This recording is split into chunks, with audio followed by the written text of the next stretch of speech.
So great to see you. Well, all right. Well, I'll let people come in as they show up, but we'll get started here. Thank you all for being here tonight for the Big Texas Read. We're really excited that you're here. And we've been doing this for over a year, at least once a month. And for each one, we're just so excited about the conversation that we get to have from great writers around our state.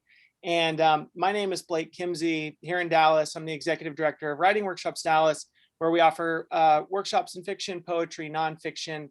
And before the pandemic, we actually got together and had events where we, shared drinks and talked writing and had a lot of fun. And so hopefully we'll have those things return here pretty soon.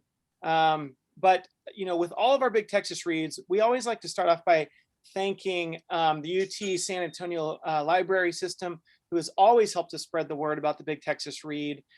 Also, Lone Star Literary is this great literary website that promotes all, publishing news, literary events across the state of Texas, and they have been big champions of the Big Texas Read. So if you're looking for other cool, often free events or great authors that you haven't yet discovered, check out Lone Star Literary. The Twig Bookshop in San Antonio, they've been great supporters of the Big Texas Read for the last year, and in Terabang Books here in Dallas. So, it takes a village. And, the other great thing that come out of this is, first of all, David Samuel Levinson had the idea for the Big Texas Read over a year ago. He said, hey, we need to get together with Alexandra down at Gemini Inc. So I want to hand it over to Alexandra, who I've loved getting to work with along with David over the past year. She's the executive director of Gemini Inc. And I'll let her take it away from here. Hey, thanks so much, Blake. Well, thank you so much, everyone, for joining us and giving us, a good segment of your Wednesday night. We're thrilled to be featuring Jenny Browne as our featured author tonight and Meg Gabbert as our featured moderator. So in case you don't know, Gemini Inc. is San Antonio's Writing Arts Center. Check us out, www.geminiinc.org. A lot of people think we're a tattoo parlor. We're not. But we love bringing writers and readers together. And when Blake and David approached me about this idea, I thought it was great. So here we are, a year and a half later. This is our fourth Big Texas Read in 2021. And we just love every month bringing you a really wonderful Texas author right into your living room, kitchen, whichever room you are in, or backyard.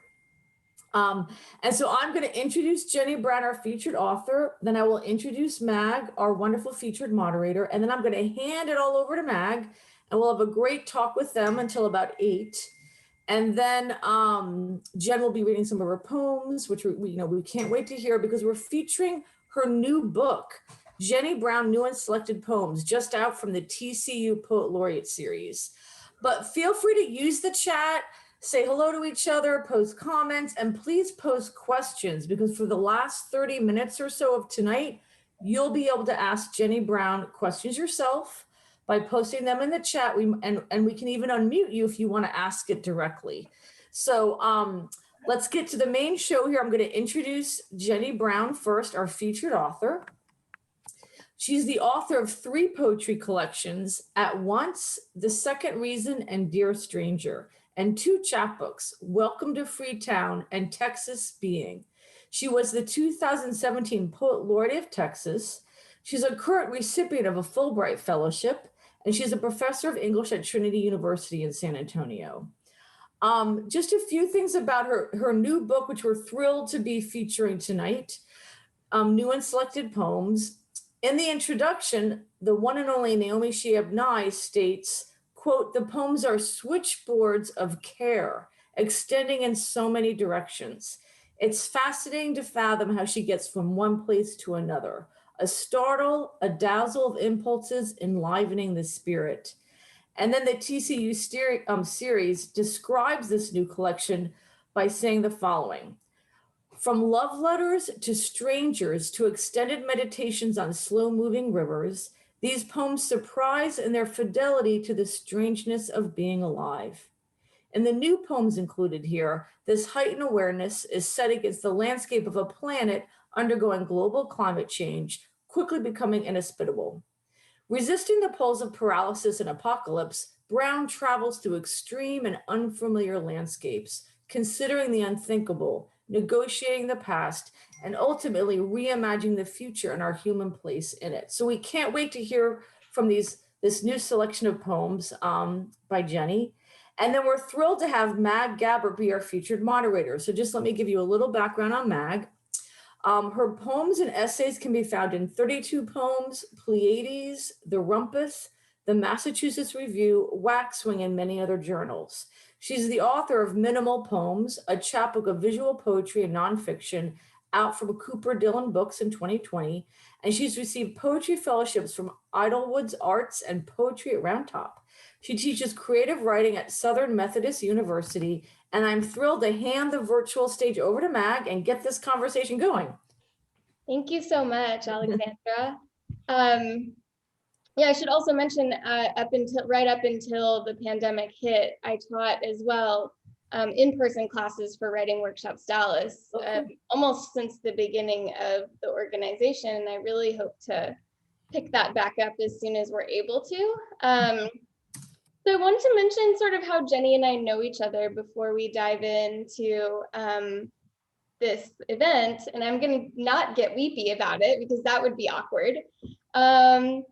So we met 14 years ago, I think, when I was a freshman in college at Trinity University in San Antonio. And I believe it was Jenny's first year teaching at Trinity, 2007. Is that right, Jenny? Yeah. So, and I'm gonna definitely get weepy. Yeah, and two, I worked as well with Andrew Porter, who I saw is here tonight. Thank you so much for being here. The two of you changed my life totally. I was like the English department nerd, and I've learned so much from teaching now, like how annoying I was coming to office hours like every single day, and like always wanting to hang out. Yeah, but you two were so generous to me, so kind, and so helpful. So that's how we know each other. Before I ask any questions, I wanted to see if Jenny would maybe just say a couple words about this new book, this new and selected poems collection. Apologies for my dog drinking in the background. Of course, he's thirsty now.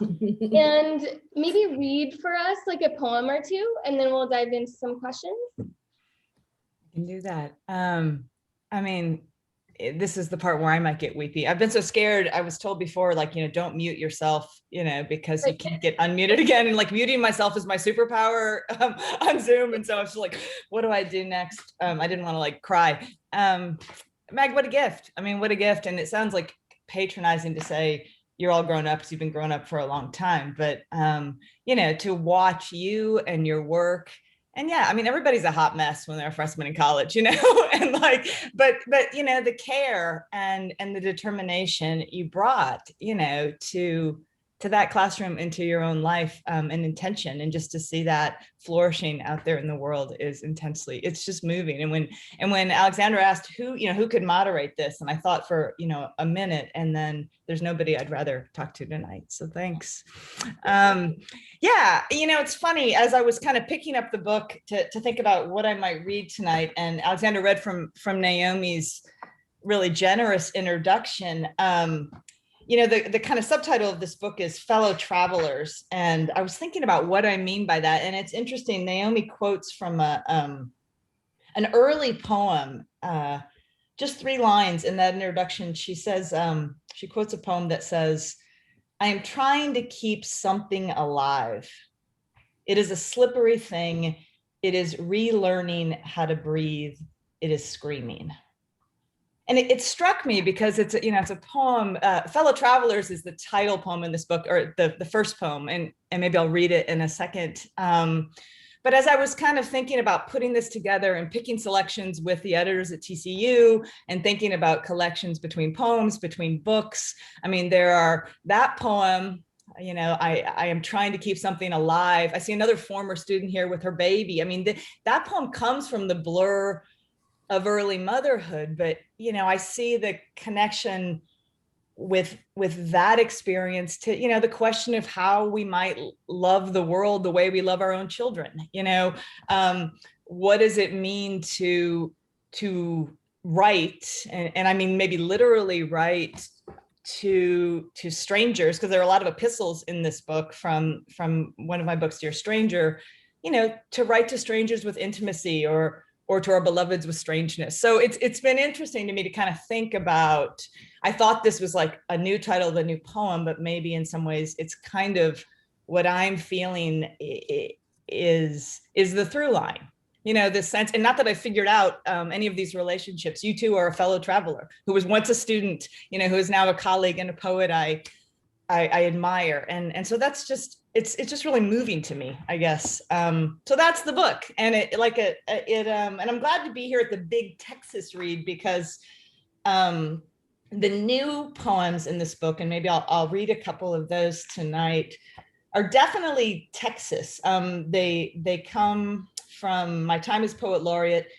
And this first poem, Fellow Travelers, is it's in 4 really short parts, and they are all sort of voiced imaginatively from the perspective of some native Texas plants. And I was lucky enough to spend a summer month as poet in residence in Guadalupe Mountains National Park, which is, you know, Big Bend gets all the love, but go to the Guadalupes if you haven't. It's the highest point in Texas. And maybe I'll read also at some point the other big Texas poem in here is a sonnet sequence that's somewhat apocalyptic and takes its title from Dante, because I actually did sort of a Poet Laureate road trip from the highest point in Texas all the way to sea level, doing kind of readings along the way. And so this sonnet crown comes from there. So I don't know, should I read one poem too? What should we do? We don't really have a, okay. I'll read this little sequence, and then I'll read 2 little sonnets from the sonnet crown. How about that? I'm gonna warn you, I sing a little in this Fellow Travelers poem. Not a lot, just a little. Fellow Travelers. 1, Apache Plume. The road is a drone note, also known as a burden. I came but a short distance, late and thirsty, repeating, hold yourself empty, then hold yourself full. 2, Desert Sumac. Sun rising like an elegant tranquilizer, considering the hockey stick curve of carbon emissions, considering the 100-year flood, again, this one, considering I turn red when crushed. 3, creosote. Y'all know creosote? You know, it kind of smells like ozone. or creosote, that underemployed boyfriend you could smell approaching all summer, strumming his guitar, played only one song, I Know You Rider. And so we play it again for the ringtail, the javelina, the rattler, even a magnificent hummingbird, gonna miss me when I'm gone. 4, Ocotillo. I kept thinking of the salt flats and that great Neruda line, I want no truck with death.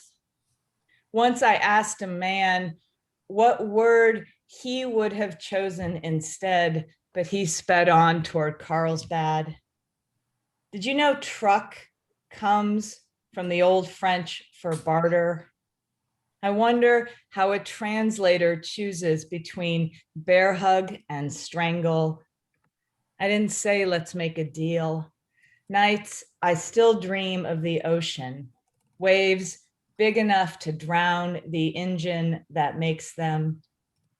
The exposed shoulders of the reef rise colder with the past. Something told me if I waited long enough, I could have that back too. And maybe just, I've always written about place. I guess maybe that's the other thing to say about this book, but in recent years, I think my work's become a lot more explicitly about places in transition, which, I mean, judging, if you look out the window, which could pretty much be described as every place right now. But I, as a primarily lyric poet, I had this really kind of disorienting experience when I was out in the Guadalupe as I was standing up. If you don't know the landscape, it's a prehistoric coral reef. So you get out there like past Pecos, which I'm sorry if anyone here's from Pecos, which is a real shithole. You get through Pecos and suddenly sorry Pecos, and it's not Pecos's fault. It's the fracking industry's fault that Pecos is a shithole. But then suddenly just this island rises up, and so I'm standing up there one day with this geologist, and he says, it's pretty cool to stand at the top of what used to be the bottom of the sea, and I just kind of went, and so I ended up writing, and I'll just read maybe two. They're real short. A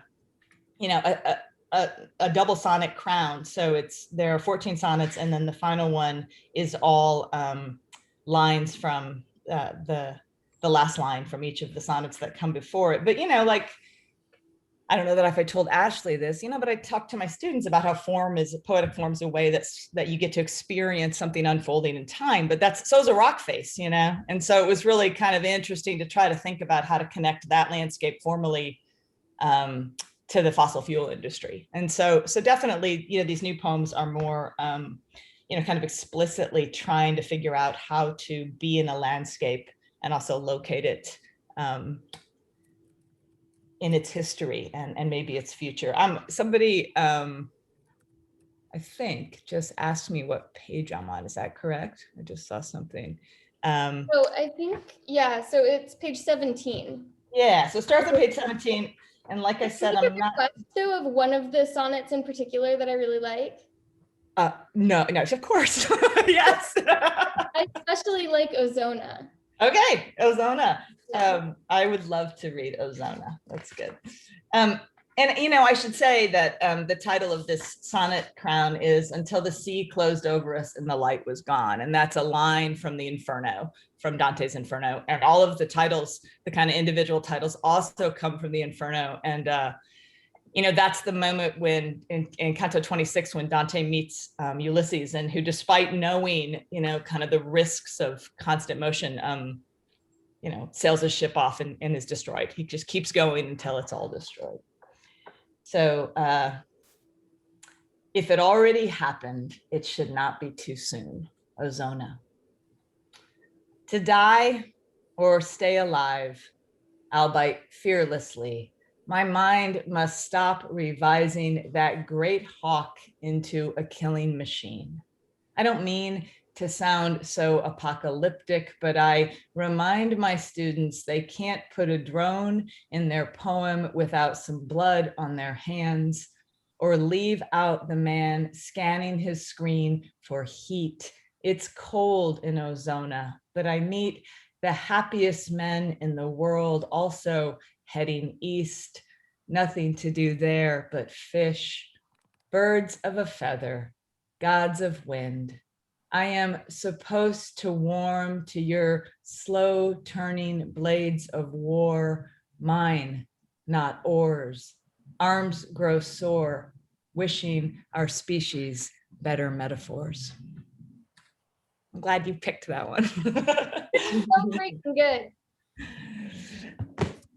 I'll pause for a minute and maybe we can have a little conversation, and then I guess, however this works, or read some more or whatever works. Yeah, so the first question I had, you kind of began to address it a moment ago, so we'll see how much you have to say about it beyond this. But I was thinking about sort of the way your poems, for me, really have a Southern flavor to them, that you use, especially dialogue that carries that, the images in the poems.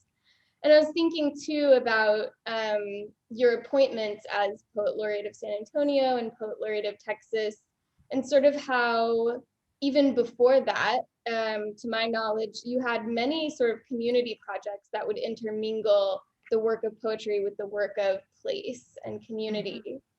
It made me wonder whether you see yourself as a poet of place and sort of what that means to you to be a poet of place.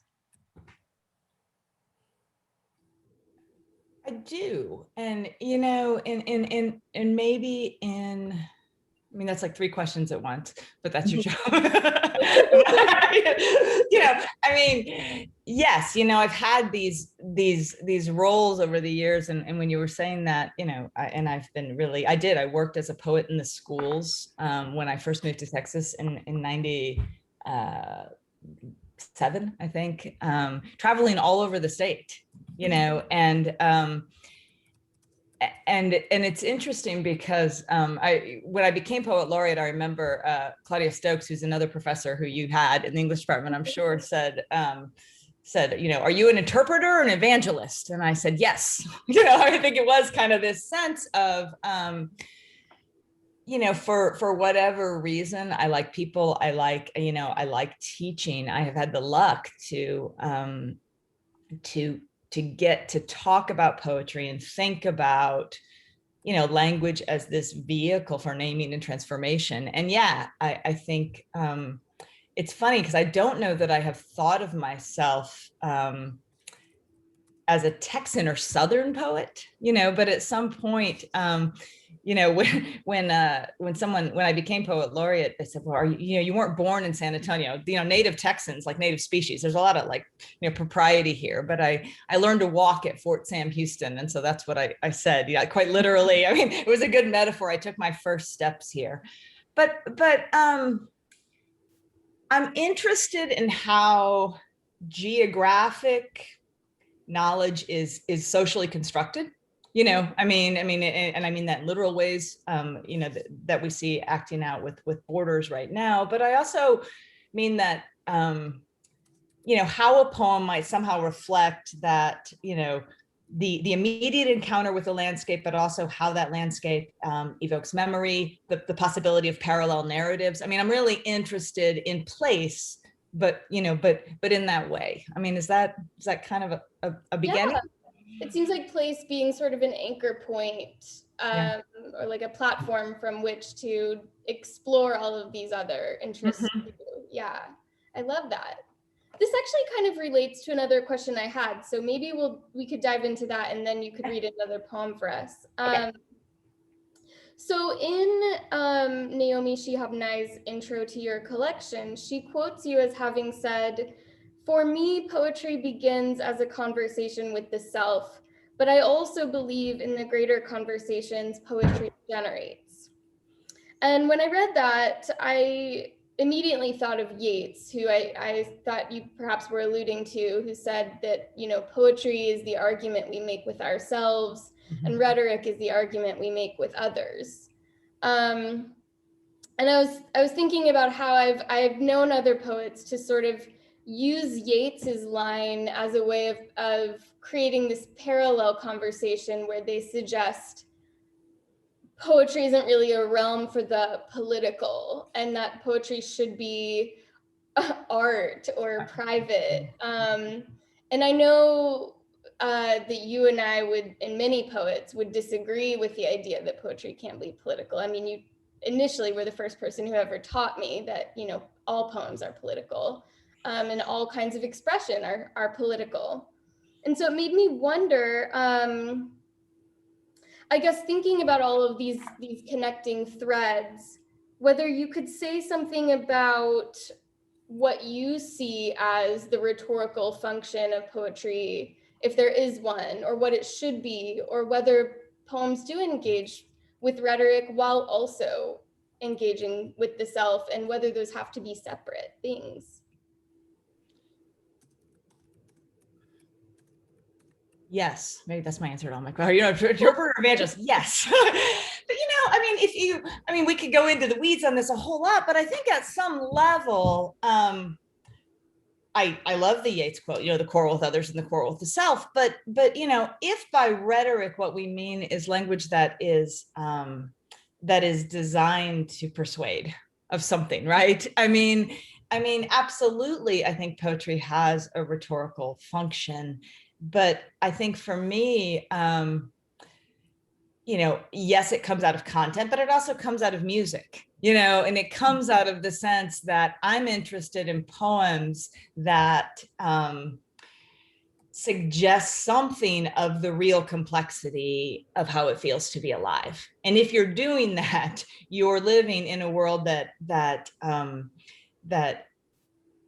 where you're simultaneously experiencing love and fear and power, and no one gets out alive, and we can talk a lot about the imagination and sort of the possibility of literature to, I'm building from what you're saying, like political poems to create empathy, but I think that has its limitations too. Like I don't think any of us really want to imagine what it's like, to carry your children across the desert all night. Like really, we're not like when we say I can't imagine, we mean we don't want to. But I do think that, that a description that is musical and embodied leaves that story in our bodies, and you can close the book and attempt to be a decent partner and friend and parent if you're a parent, or but at the same time,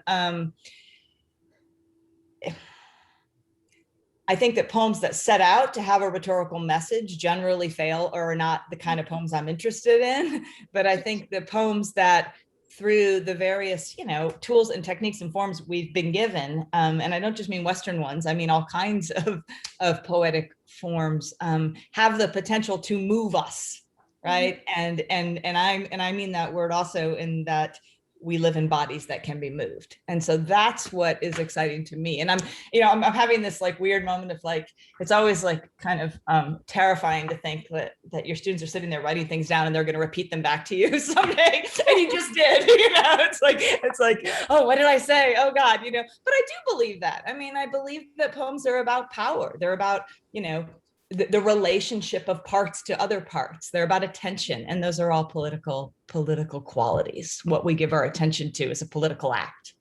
So now I'm trying to think if there's a poem that somehow is there one that might be fun to kind of suggest as a political poem that is trying not to be political? Sure, there is. I'm flipping through. I mean, but if you come upon one that speaks to you in that way, feel free to just go for it. I'm gonna read an older poem. Yeah, I just opened up to one that I think is interesting because it's such an interesting thing right now. And I don't know if you've had this experience, but poet friends, or I've been reading poems by poets that that they wrote years ago, but that have a different resonance in this particular moment, in the pandemic, and this, and it's. And this is a poem that I wrote, some years back when, I did think of myself as someone who was interested in politics and engaged. And then I had 2 little kids really quickly, and my life became very domestic in some ways and that's an interesting experience because, like I said earlier, the fierceness with which one can love a child also creates, a capacity for violence. If someone would, or a dog or whatever. I mean, these protective qualities. And so this poem is about being pregnant, and it was kind of during the years when we were invading Iraq and Afghanistan, and perpetually, and I went skiing, and I was trying to hold kind of this strange reality. I'm interested in that. I'm interested in simultaneity. What does it mean to be doing this thing that is maybe luxurious and fun and strange, and also, living being a wartime poet? Any American poet, I think, that is writing right now is a wartime poet. So, anyway, but what's weird about it is it's about when we had those weird threat levels, like the color orange. But of course, the color orange has come to mean some different things in the Trump era. So, this poem, people keep asking me if it's a poem about Trump, and it's an older poem, but I'll read it. It's called The Body Before It Is a Body. It's on page 52 for those of you who are following along. I could lie and say that on the day my country most recently went to war, I at least changed my plans, but I went skiing. My hat was orange and warm, the snow at times blinding. The other landscape is always internal. I was finally pregnant, but no matter how hard I listened, I couldn't hear the noise of so much fallen snow as it tumbles from the steepest rooftops. I don't mean the way the bulk shudders into the earth, but the instant of release itself, as when the body, before it is a body, knows better than this world. Below my feet, a father shouted at his still growing, red-faced, snow-caked child, "Stop making noise and do exactly what I tell you." On the mountain, the first thing you learn is how to stop.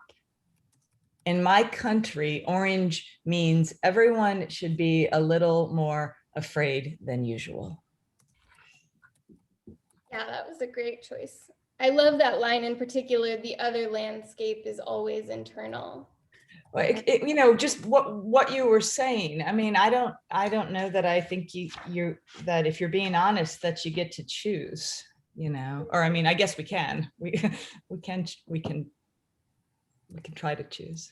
Yeah, I think it's like the way I look at it is that identity is politicized, whether we like it or not. Bodies are politicized and legislated, and even to express a sense of being divorced from those things is in itself a political expression, you know, one of privilege.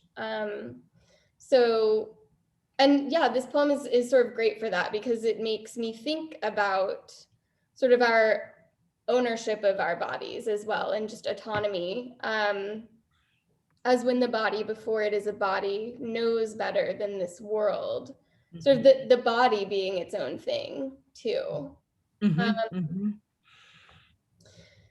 So maybe this is a weird segue into this question. I'm not sure. Maybe it's a great segue. I'm here for it. I had one more question that sort of draws us back a little bit to the intro section and the words that Naomi wrote about this collection. She also says, she sort of describes our current political, socio-political, historical moment as calling it these brutal seasons of human disconnection and precious, hard-won continued optimism. I was thinking about that line sort of in relation to your poems and thinking about how complex your poems are, right? Like they're simultaneous and multiplicitous and wanting to capture. They're not afraid to be sad. They're not afraid to be like ambiguous. A lot of different things, funny as well, as others have mentioned before. I wondered if you see your poems as optimistic and whether you believe them to be any more or less optimistic than you are personally. Someone once, I remember, told me that I seemed far too well adjusted to be a poet. I wasn't sure.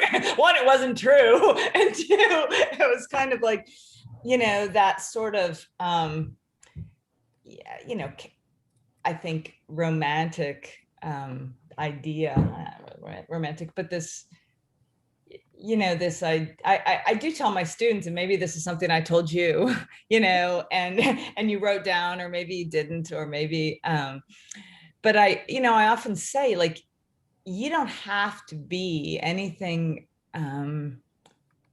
anything else. You don't have to be, you know, more self-destructive or more melodramatic or more, you know, poetic, maybe. Poetic with a capital P. Yes. You have to learn, you have to care about paying better attention, you know, both to your experience of the world and to language. And if you're doing that, and if you sit down to do it, at least it's true of my life, that all those things kind of do collide. And yeah, isn't that the question, you know, how do we confront pervasive racial injustice, sex trafficking, climate crisis? I mean, I could just go, violence against vulnerable peoples of all bodies. At the same time, keep our hearts tender and keep them open, and I like, I don't think I'm a terribly funny person, like in the way that some people are funny, and but I think humor. I mean, I think there's a darkness that softens your body. Laughter softens your body. I'm interested in those moments where, where humor is a place of softening. I'm interested. I do think I may be more optimistic than my poems. I've never been asked that question, and so I don't want to skirt it. I've never been asked that question. Yeah, and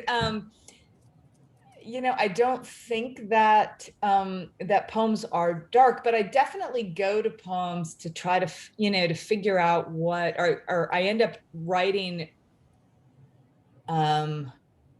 through uncertainty. And I think if I lived in that place all the time, and some people do, but maybe I choose not to, and so poetry is a place where I'm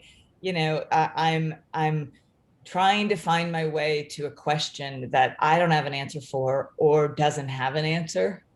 And I am no way saying that poetry is going to fix it, but doing that, engaging in that process and that journey, and finding myself up against silence, is in itself a hopeful act. I mean, I guess. So I don't know. Do I have any happy poems? This book isn't full of so far we've gone, I mean, that's such a silly way to put it. Well, I think of one poem. I know this was a poem that got some attention when the collection came out, but from your first collection, the poem After a God. Oh yeah. Well, it's a love poem. Right. And I probably also said all poems are love poems, Well, I think you stuck with political. At least. Political. Okay. Yeah. After a God. This is on page 78. The man I love most says one day he will take a ballpoint pen and connect the stars across this freckled scoop of chest and Milky Way. We'll cross the slope of pale belly and name the new constellation after a God who shows people all the places they might shine.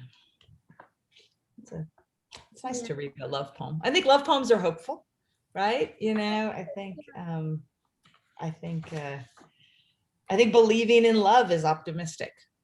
Yeah, like hope is scary and and kind of dangerous feeling. And I think that sort of loving is an act of hope in a way, because you sort of hope that you can be with that person or spend more time with them or be loved in return. Yeah. Well, and if you're actually loving, then you have to acknowledge the risk of losing, right? Mm-hmm. So, I mean, that's sort of what I mean by I'm interested in, and maybe this is just me getting older. 14 years ago we met, sorry. But, I'm interested in love and hope that can hold loss and that can hold fear. I'm interested both in writing, but also in the poems I read, that those are the ones that hold me, that can hold those two things together. I don't think it's any less real than, I think it's more real than kind of naive, happy love. Because you have to, I mean, ultimately, right? Like you said, nobody gets out alive. You have to lose. So even the most kind of equally mixed love will become a love of loss ultimately somehow. Yeah. I think I'm gonna ask you one more question, and then you can read another poem, and maybe we could have some questions from the audience after that. Good. Yeah. I have some other serious questions, and not that this question isn't serious, but it's more like my curiosity. So I noticed that in your newer poems, you've made a real definitive shift to the ampersand, away from spelling out the word and I was curious to hear if you had any insight behind that. Oh, wow. How personal do you want me to get? I Go for it. I mean, anyone who I think has been in a long-term relationship or has, has done any sort of therapy, good therapy. There's plenty of bad therapy, but any good therapist, I think, will say to you, and what's the and? What's the and? And so there was this funny moment. This is not really related to the poems at all, but I mean, I think I wrote a poem with an ampersand, and I really, I liked it as a symbol, I mean, I know people have real philosophies about this. I don't. I have a new poem I'm kind of working on a new collection right now called Ampersand Tattoo. And there was a moment, and I don't know if anyone has an ampersand tattoo, please put it in the chat, please represent here or take a picture or something or show it to us. But it's this long poem of like all of these kind of failed lines, but and this and that, and so I did kind of make a move in these new poems, and there was something about, I didn't get an ampersand tattoo. I mean, my husband and I stood on a Portland street corner and thought about it, and so there's this like kind of personal story about the and, but now that you're asking me this and given what I've said thus far, in some ways, that's what I'm arguing for in a poem, right?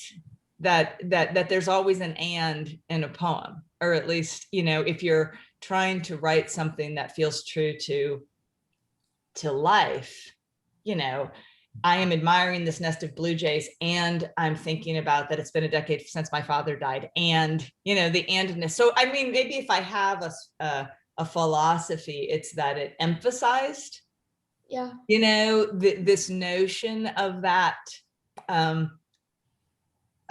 simultaneity. I guess that's the word I keep coming up with tonight. And I haven't articulated this before. Like I said before we started this, I just turned in my grades. I have no new thoughts. So you're getting like, I mean, I've used all my good thoughts. So you're getting my like on the fly thoughts. But yeah, absolutely.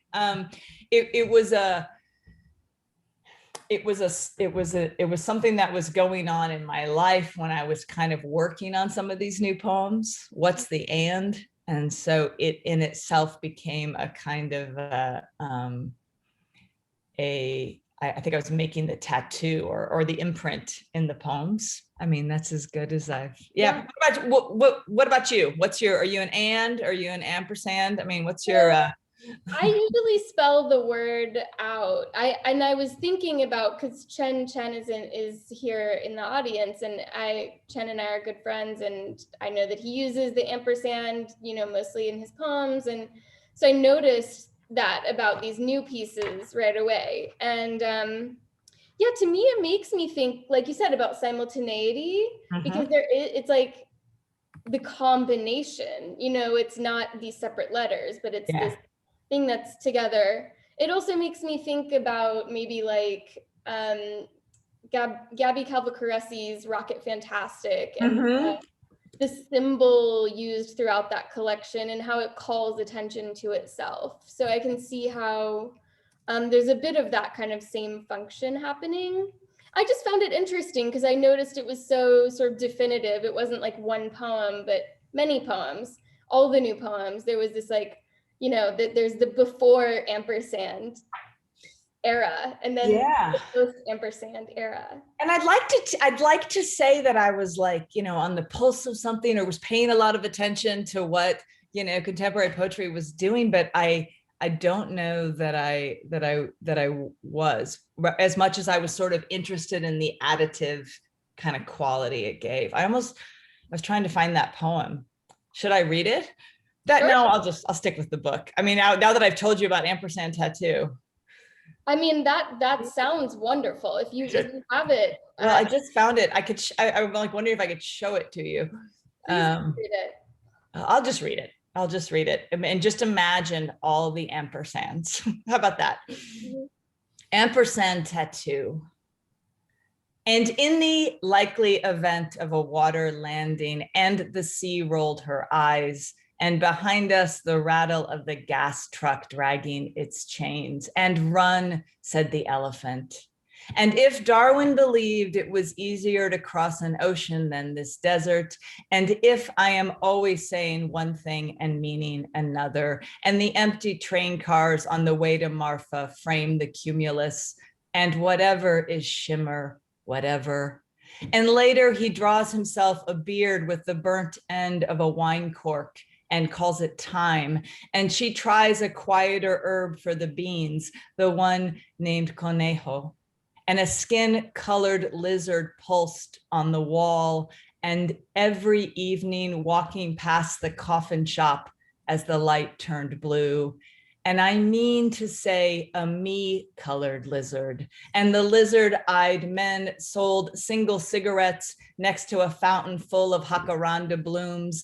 And the massage therapist recently relocated from New Orleans. And the soccer dad reading Schopenhauer. And one squirrel torturing two dogs at once. And teeth begged to be used. And tails remain confused. And I'm going to write after that about my occasional holy, and sudden headlights in the dark. And we can blame the sheep, but we are the sheep.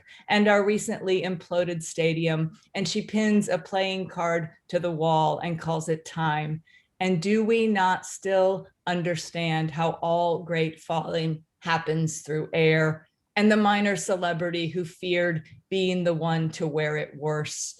And if we are not the mind, but the thing watching it think, and when did you know you could whistle without sound? And if it's always innocence that changes shape in the storm. And if I promise not to cross a river deeper than my horse's chest, and what horse? And before or after the door opens, and two people discuss how deep to dig and keep practicing. And they traveled light without shoulders or passports, and I do it for you. And the future you couldn't quite imagine you were falling for. And maybe even some carnations from the boss. And it's always a woman laughing her head off. And the heart makes the hard sound a car makes when started again, and when it had been all this time running.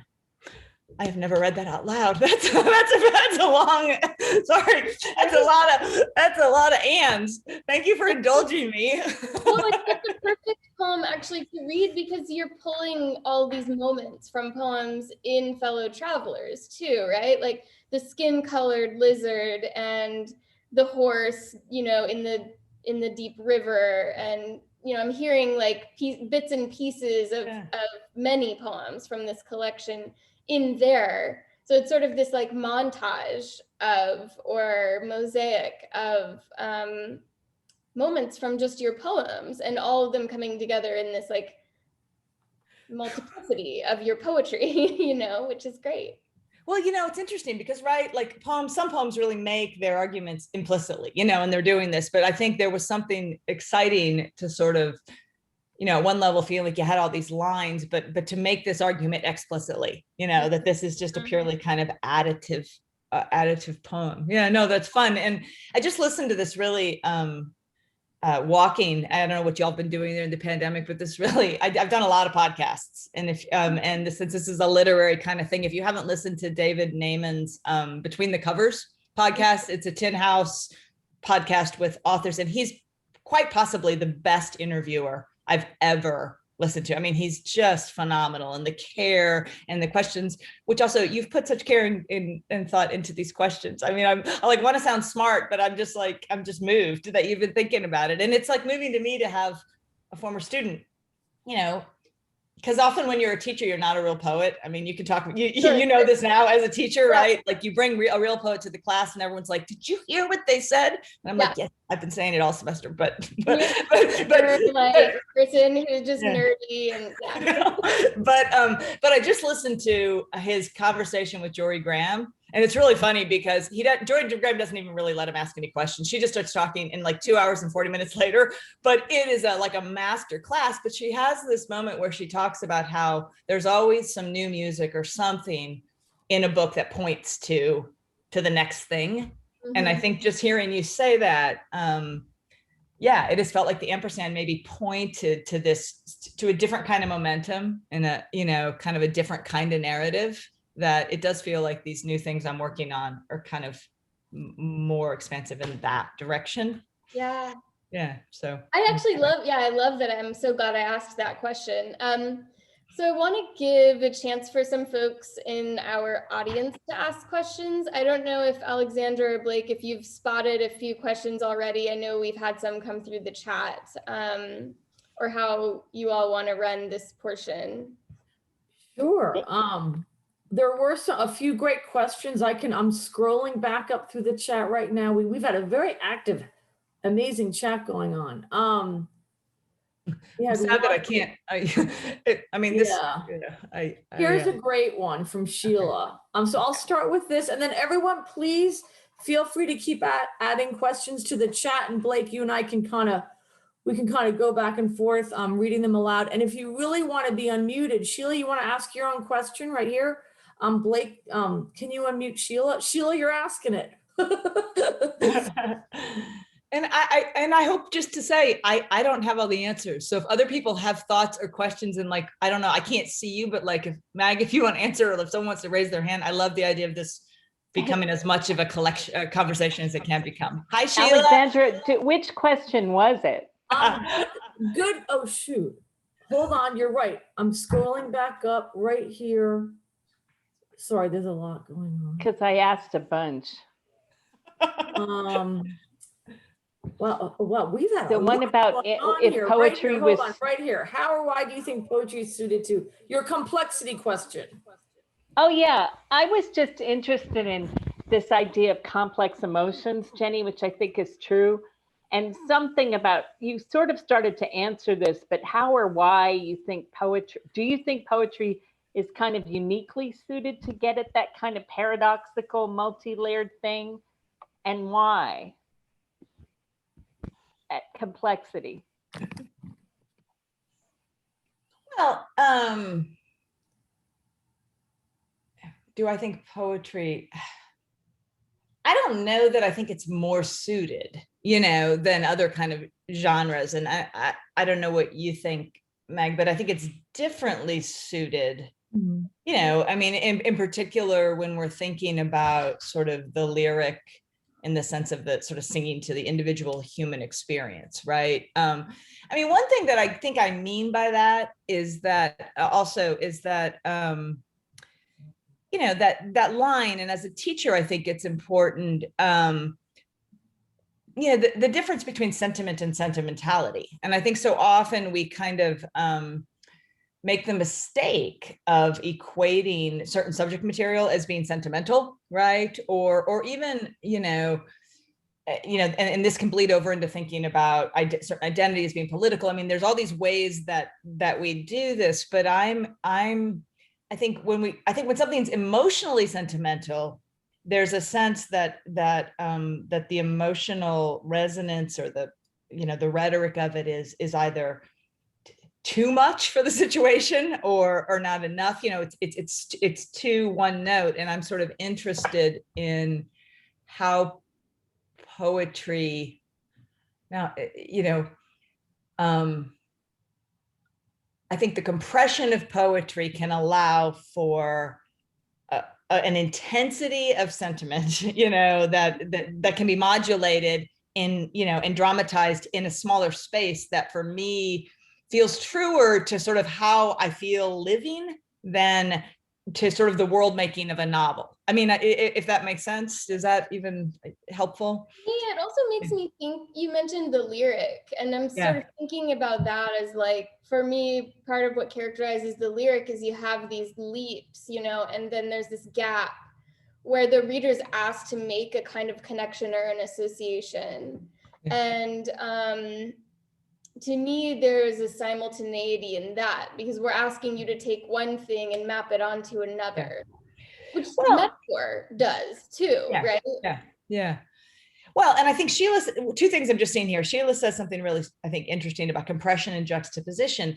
But at the same thing, Amy, one before that, so can we not have poems that are solely expressions of beauty that move us to awe? And yes, and I think one way that can happen, and that's where silence comes in.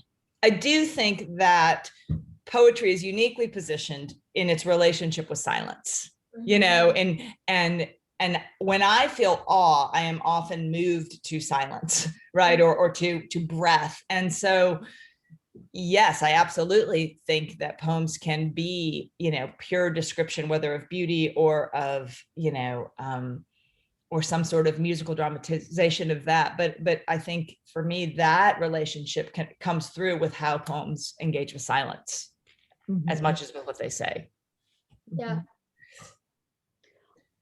I mean, I'm gonna keep scrolling through here.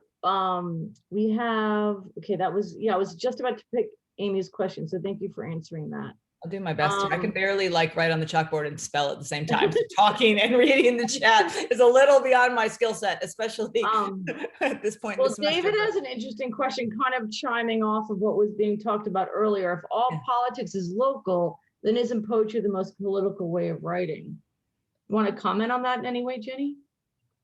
Well, I mean, you're getting like really meaty, great questions. I know. I mean, they're coming at me. Just when I said I have no more thoughts, I have no ideas left. Well, I mean, is there anything more local than a body? I mean, you know, so I think in some ways what I've been saying before, yes, I would agree. I mean, look, I mean, I think all politics is local also in the sense of what does it mean to be permitted to live, you know, a dignified, daily, you know, normal life. And so, I mean, I'm not sure what the question means about local, but I think I would agree that that, well, like I said, you know, way back when 14 years ago, all poems are political, or the ones I'm interested in, you know, in this, and not in their content so much as in the way that they negotiate power, you know, and observation and attention and all of these other things we've been talking about. Something you just said, Jenny, reminded me of a poem in here, and I'm not remembering the title, but where you say like there was a somebody who pissed you off by saying what the problem is that you think you get to decide what a good death is. Do you know which one I'm talking about? I do. Yeah. Maybe you could read it. Yeah, that's actually, I think, a really great, let's see. Is it this one? Is it the mackerel one, or is it I hadn't thought about that poem in a long time, but hang on, it might take me a second here. Just to kind of, while I'm looking for it, here we go.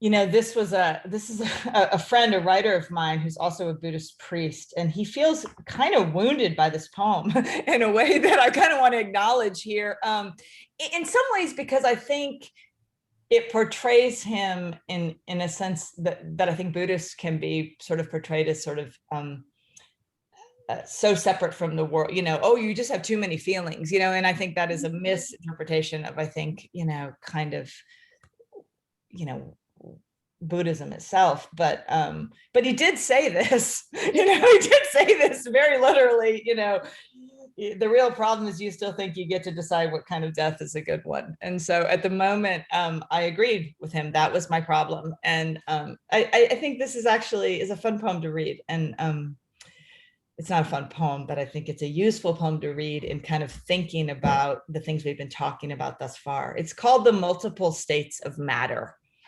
That's right. It's one of my very favorite poems in this whole book, actually. It's on page 41. If 4 legs make a desk, a relationship, a donkey, and its hee-haw switchbacking our slow descent, which way to turn first? If 4 in the morning and distant lands cloud the green tea, shall we begin with the sound of one blue parakeet, loyal to sky, inside its dented cage, and not the slow laugh of the red-haired friend who watched with me drinking instant coffee outside Alamosa? I could leave now and reach her before next darkness, but I hear the hole cut into her skull like a busted taillight. The sharp turns of her face walled off from any new memory. I could become the steady hands of the man who tossed a blanket over the bird, conceal light and call it night. I could have throttled the Buddhist earlier, halfway through dinner, when he said, the real problem is you still think you get to decide what kind of death is a good one. He's right. That's precisely what I think. The back of the donkey I rode down into the canyon quaked beneath me for miles. Every time we stopped, she faced the rock. She didn't want to see where we were going either. This desk faces a wall of wooden masks, gods and monsters, some with other bodies coming out their foreheads. The being growing inside my friend's brain is both solid and liquid, what science class once explained to be the multiple states of matter. They didn't tell us that the real sound a heart makes is not a drum, but a stubborn lub-dub, swollen and dumb in the throat. The donkey I ride isn't going anywhere. If the only difference between gods and monsters exists in which brain they find belief, why not turn toward another story that shouldn't be true? A pickup backing over the head of a dog named Eggroll, and how the wet earth beneath gulped to make room for his brain to rest until the blind giant's joyride was over. And the children cheered, and the mom wiped her eyes on the back of her hand, and Eggroll stood and shook is what keeps happening and happening next. But 500 miles away, in another state of matter, the one who sits beside my friend's bed must remind her how to swallow. Every few minutes, he asks, do you need to swallow? And if she blinks, he says, okay, swallow then. Such a wildly good end to this poem, and also really devastating. And personally, like,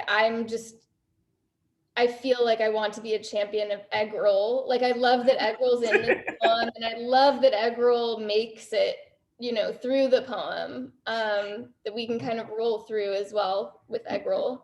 I'm gonna get that tattoo. I'm gonna get that tattoo next. Eggroll makes it. I would love that. I have an I am on my finger. That's like my only sort of poetry-ish tattoo. Oh man, you do. Yeah. That's gonna put that in a poem. She do. showed me the I am on her finger over Zoom. And people with like a messed up mustache, they're like, oh, that's too bad that they didn't, you know, because people will do this with a mustache tattoo. Oh, yeah. And I'm like, I'm not that person. I have a lot of strange tattoos, but I'm not gonna get a mustache. So I saw this question. It's from Alexandra. I'll read it from the chat because I think this may be a good one as well to respond to. Jenny, I know how much travel means to you, and most recently your travels to Belfast, Ireland as a Fulbright Fellow. Can you comment on how travel has played a role in your creative process over the years, and perhaps with the new poems in this selected that has just come out? Well,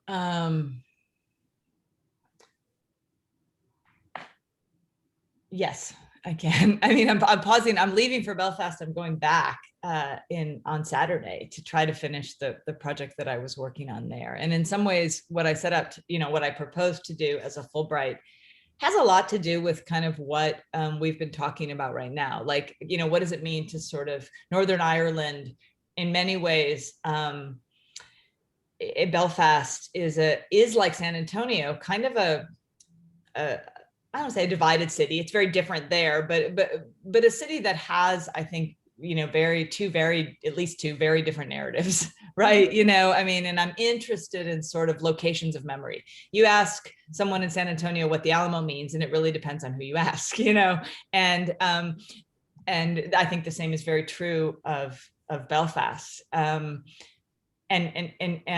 one of the things that I think is also really interesting for me is that you know, you have this kind of idyllic pastoral Ireland, you know, kind of idea. And I'm interested in kind of how, you know, is there, you know, like, what does it mean to write a nature poem? And some of what's come up with the poems that I read tonight. So I think the questions in the new poems, thinking about sort of landscapes in transition, thinking about industrialization, thinking about sort of feminizations of the, you know, the green, you know, the green mossy fields and just kind of being there. So yes, in one level, and then everything went to hell and COVID happened and they sent me home and I was very sad and I remain very sad, you know, so I am going to go back, but I think in a more general level, I've kind of been thinking about this, because it's one thing to say, like, yes, of course, travel's inspiring, right?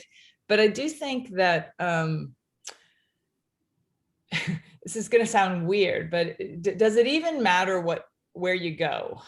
You know, for me, what I'm actually interested in is how can you position yourself, you know, to be in a more active state of response, you know, to what is. I mean, you know, it's funny, I was reading that poem and it's like, am I just writing one poem my whole life? You know, maybe, I mean, this sense of, you know, the ways that I think, and especially after you've written poems for some time, which you have too now, 14 years, you know, like how do you trouble yourself or push yourself out of familiar patterns, familiar roads, familiar sites?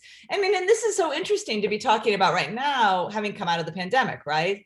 You know, I was just talking with Catherine Cowles, who's a wonderful poet, has a new book out with Milkweed that, of course, like so many books, didn't get, I think, the audience it deserves. And she was telling me this story about going and writing a poem a day, just sitting at the lake that's outside Hobart William Smith, where she teaches, you know. So on one level, here I am saying you have to go elsewhere, you know, to sort of be activated, but hasn't this time also sort of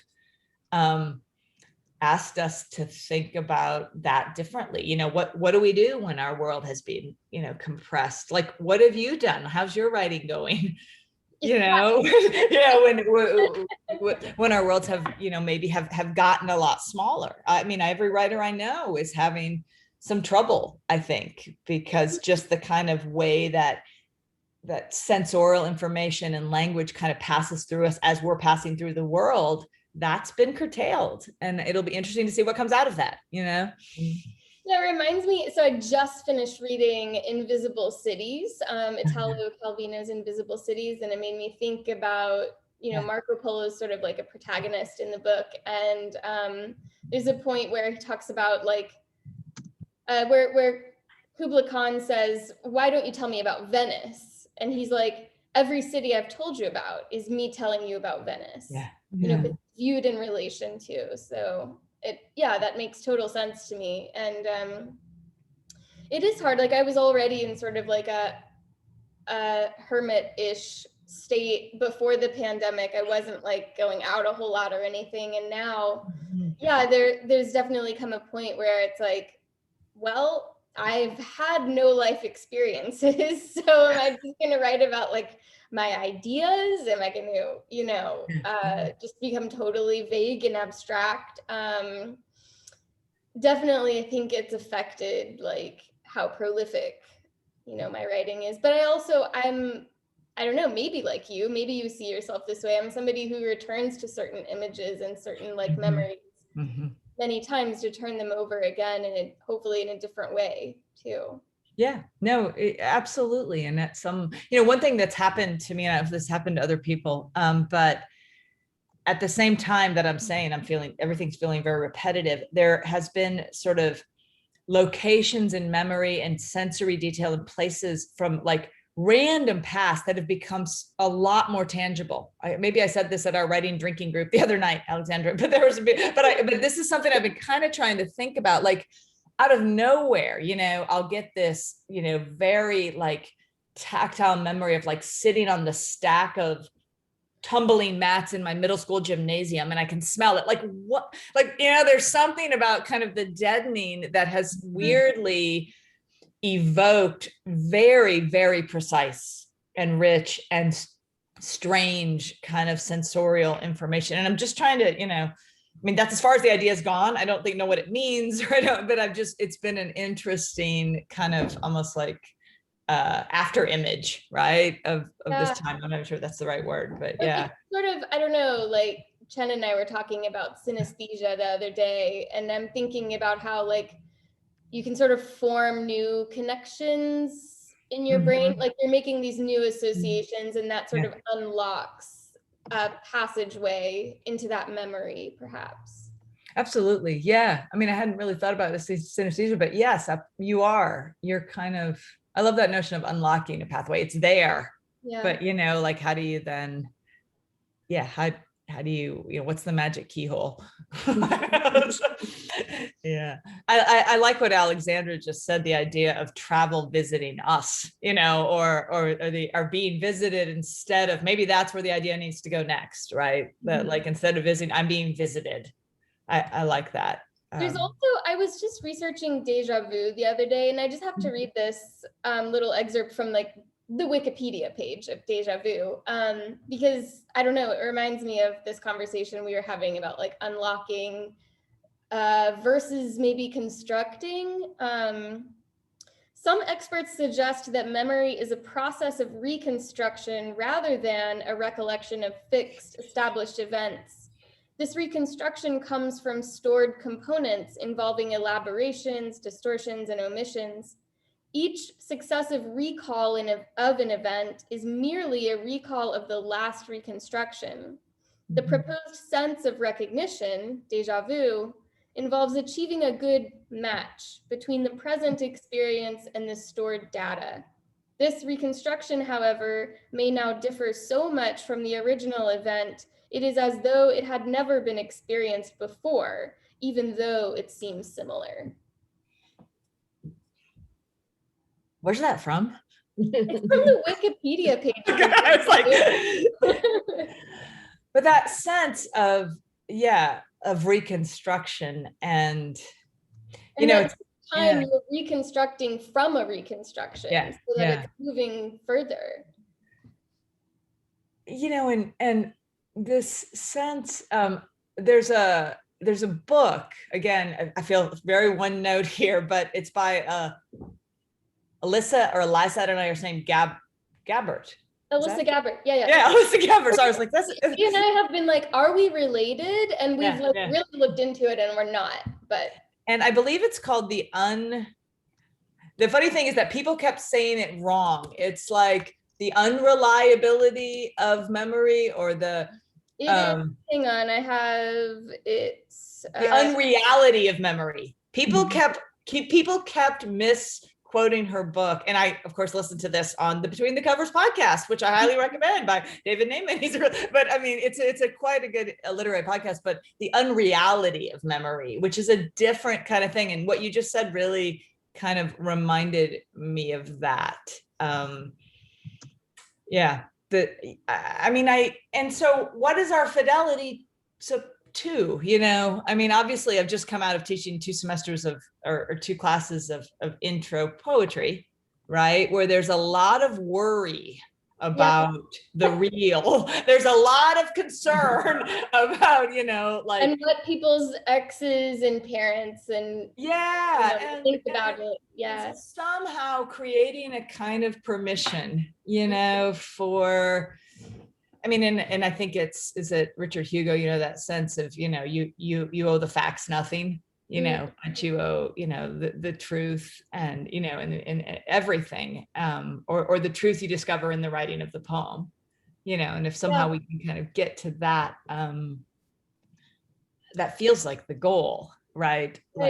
Like a reconstruction that is truer than true, or a metaphor that somehow, I don't know who it is who talks about, a metaphor, a good metaphor giving you that sense of reverse déjà vu, the sense that you didn't know you knew this before, or some version of that, right? But these things match, they click together. You should have known, but you didn't know. Yeah. Oh man. Well, can I completely dive into this amazing conversation? I'm trying to just capture, do you mind, Mag? There's just one great question. From James, that James, Dennis, you want to unmute yourself for Blake and ask this great question about pound? Hi, James. You're going to ask me a pound at this point in the evening? That is not fair. Not a fair fight. Yeah, it doesn't seem fair.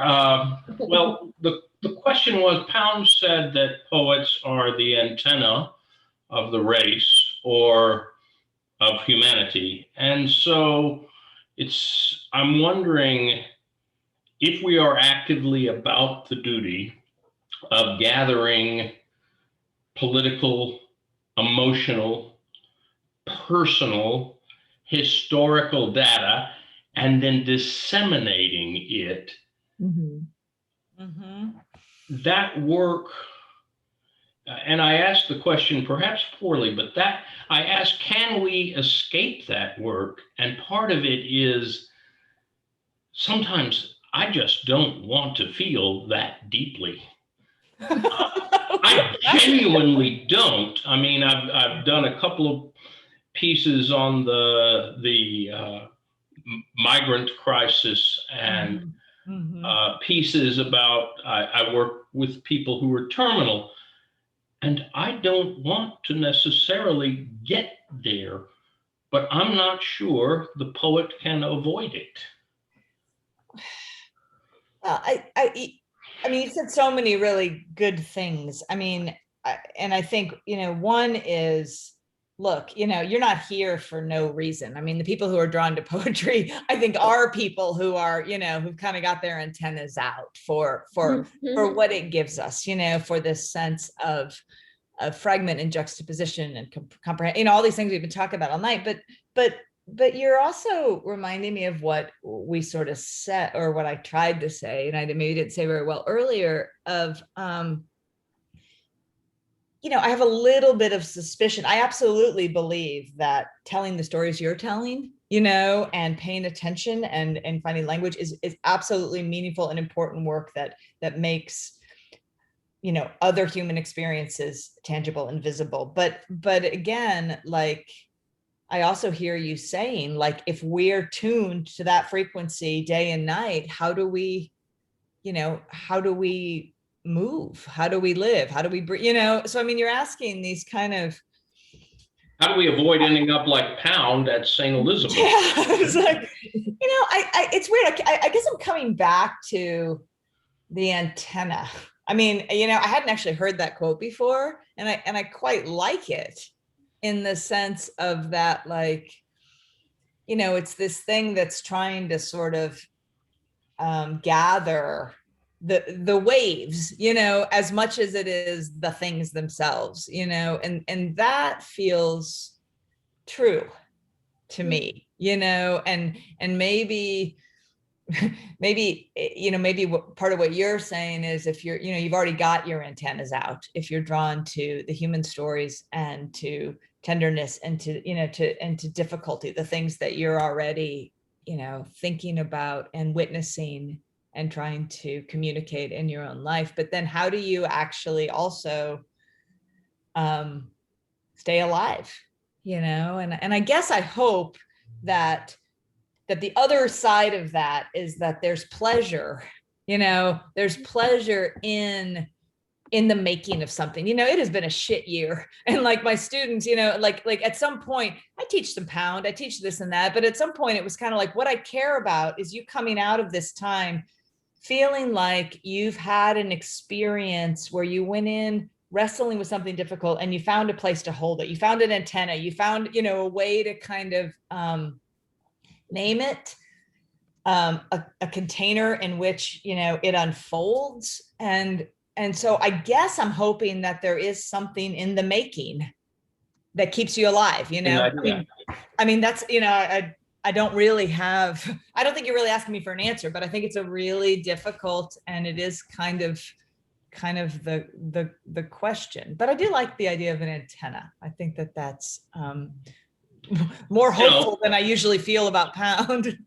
And in one sense, as far as it being political, the poet is warning people, like a good aunt does, this is dangerous. Yeah. We need to step back from this. This is dangerous over here. And that really is the antenna function of the poet, it seems to me. Hmm. Yeah, I mean, you know, and you know, Pound's whole sort of, you know, taxonomy of you know how images and how sounds and how, you know, how those things do their work on us. I mean, you know, that's what's coming out the other, you know, that's what's being transmitted on the other end. Maybe it's not the literal, but the transformation. And I do believe this. I mean, I guess I wouldn't be here if I didn't, that you know, that language is a vehicle for transformation, even maybe just of us. I mean, I think that's where it gets dangerous, you know, but I think at some level that, you know, it can trouble and serve and create awe, you know, or you hope it can. Right. Yeah. I mean, I always teach my students that as you said, you don't want to know where your poem's going ahead of time, because, you know, then it's predictable. Like, you want this discovery. I usually use an interview with Jericho Browne from the Bennington Review, because he talks a lot in that interview about what I call like the discovery zone. And you can kind of identify oftentimes when you read a poem where that's hit upon, where this other thread or this shift in perspective, you know, comes into play. Which also reminds me, I don't know if you know, like, do you remember the place called the Discovery Zone? Did you ever? I do. I was. It had like a giant cheese that you could climb through, and then it had like this miniature grocery store. It was like very surreal, and for me, that's exactly what the Discovery Zone like should be. Yeah, absolutely. No, that's great. I hadn't heard that, but it's a great phrase, and I think that's it. I mean, and that's, you know, that's kind of what that's what keeps you alive. Yeah. Now, and finding a place to or me, I can only speak for myself. And it's about like simultaneity and these connections and the truth being the connection or the simultaneity too. Yeah. And the surprise. It's a good question. I don't know. Well, no, are we I feel like we're supposed to go to 8:30, so we're almost right there. Blake, Alexandra, do you have any other things you want us to sort of cover before we wrap up the event? I think Anne just posted something. Maybe we'll make this the last. Oh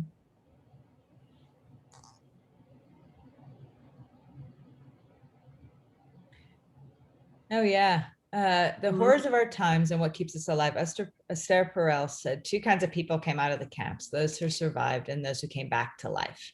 We come to life through the erotic. Her parents found on the right. Yeah. I'm familiar with her work some, but I think actually, I mean, and I think that is her phrase for that, the erotic, the embodied, you know, this sense of coming back to life and the pleasure, you know, and at some level, you know, you also, I do tell these students who are very worried, you know, don't forget your singing. Like, you know, when you get really stuck, don't forget your singing, you know, because that's, I mean, I don't know, you know, in this example, she's talking about singing, you know, on the road, but yeah, what does it mean to come back to life? And I think poetry does give us the song. I mean, you know, and so, you know, don't forget your singing. Or I love that. Yeah. Well, that's pretty, I think we can't beat that. That's a pretty amazing, beautiful closing line, Ginny. I think we all need to remember that. And Mag, those were amazing questions. You were wonderful to have as our moderator. So everyone, please buy Jenny's amazing book. I put a link earlier in the chat, an extremely long link. Sorry about that, but Amazon links are like that. And I think a couple of people told me they bought the book during this session, Jenny. That's, and I just want to say, can I just say thanks to, I mean, all of you for showing up, Mag, for just being you and saying yes and giving me these, you know, letting me think out loud, and Alexandra and Blake and David for putting this together. I mean, I do think this is one of the good things that has come out of a challenging time, you know, to be able to have these conversations across the miles. And so I'm just really humbled and grateful, and it was fun. So thank you. No, it was great having you, Jenny. Thank you everyone for being here tonight. We do have a little survey in the chat, takes literally 3 minutes. We love to hear from you. And I just am so glad we were able to spend this time together. Jenny, safe travels to Belfast. Okay. And Matt, I think we'll be in touch. I want to invite you to do more things with Gem and Ink. And of course, you'll be doing things with WWD, Writing Workshops Dallas. Yes, I would love to be in touch. Thanks so much for having me. All right. Thanks, Nice to meet everyone. you. Stay Good night, safe. everyone. Bye, Thanks Jenny. so Thanks, much. everybody. Thanks, Meg. Thanks It for was so showing great up. having you. Bye, everyone. Night. Bye-bye.